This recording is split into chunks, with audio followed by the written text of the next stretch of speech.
It was about a year ago that we found out that we were pregnant again with our second child. We went through the first few months and we were as happy as could be. We went to our 20-week ultrasound thinking that we were going to find out if we were having a boy or a girl to introduce to our family. And we found out that our son was given a fatal diagnosis.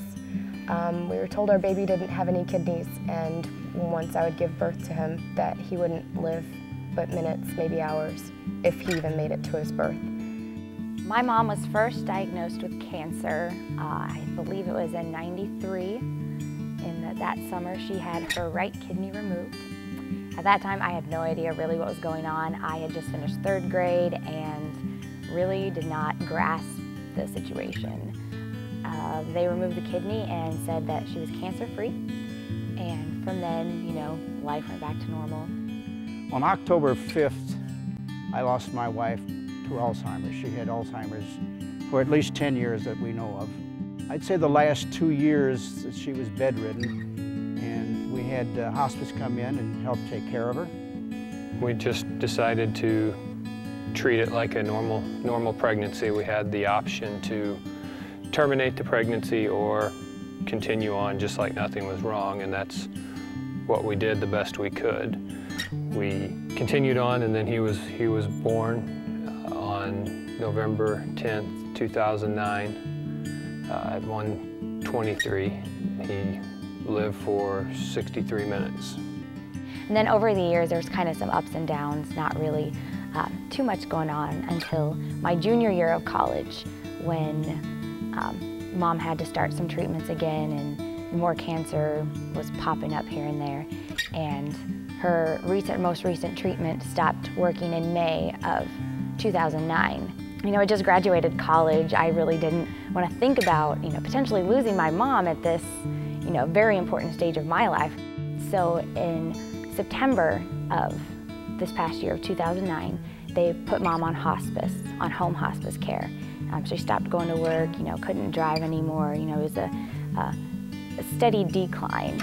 And then on December 20th of 2009, she did pass away. They moved her to a hospice care facility, and our family, most of our family, was able to be there with her when she passed.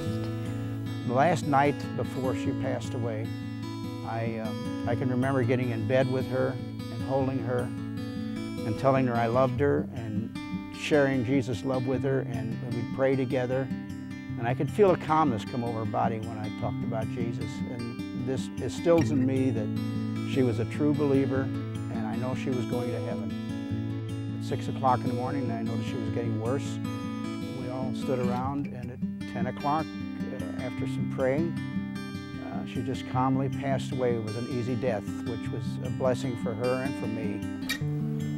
That 63 minutes, we made the most of his lifetime. It was a lifetime held in our arms. We had him baptized, we sang him songs, we read him books. His brother Ray got to meet him. And this life that only lasted 63 minutes has changed us for the rest of our lives.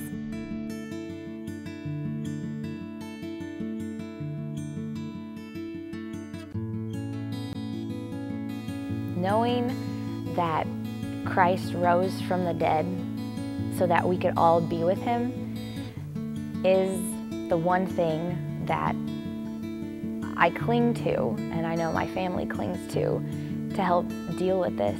You know, especially now as Easter, it's a great reminder of that constant love that we get from God. You know, he sent his son for us. And, you know, it's a reminder that someday we'll all die, but we'll be with Jesus. We'll be in heaven because of that love that God has for us. When I think of Edith's passing away, I can't hardly vision what life would be for me and my family without knowing she's in heaven. To know that she's in heaven is such a relief for me. I mean, it's just a big burden off my shoulders to know that she carried herself well and that she did well with Jesus, and she's in heaven with him right now. The Easter difference for me has made the hugest difference in losing our son. I can't imagine the despair that I would be feeling right now if I believed that all that there is to life is what we see right here. The promise that I'm going to get to see my son is what makes me get through my days.